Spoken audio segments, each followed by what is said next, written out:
Good day everyone. I choose my father to be my role model as a leader because nakita nako kung unsa siya kamaayong pananglitan sa pamilya ug sa trabaho based sa iya ang mga experiences.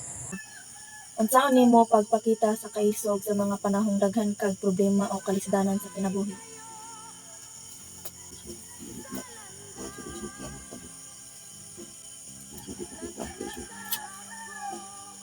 Dili man dili man ikaw yan pero na hindi gabay dahil kamo pero bago pa kamo ito kami ito sa ito tibo Ginsa nimo pagpakita o pagpanalipod sa maayong kinaiya bisan lisod ang sitwasyon? yan sa to ikaw hindi ayo hindi para sa kaya hindi ba bahay mo ulang ka malabay na tanan agad Unsaon nimo pagpabilin nga committed bisan usahay kapoy o daghan problema? ano mga anak wala ang tao di ayo wala bakit Giunsa nimo pagpalambo sa imong abilidad aron mahimong epektibong leader o amahan? Say,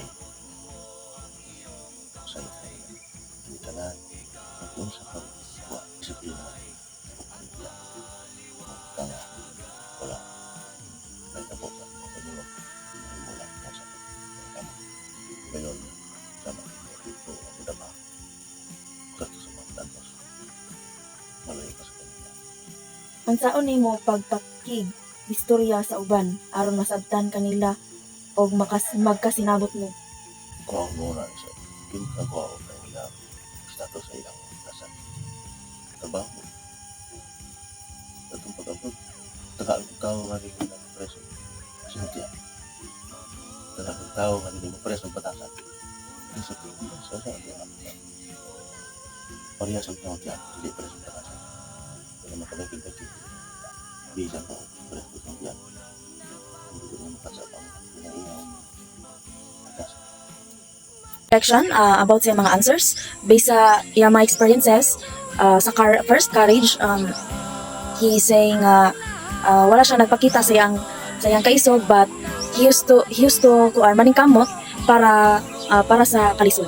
Next is the character, based yung character kung sa mga encounter nga mga tao nga adunay mga negative aspects, dili niya pansinon mga inana, dili niya hatagan og pagtagad.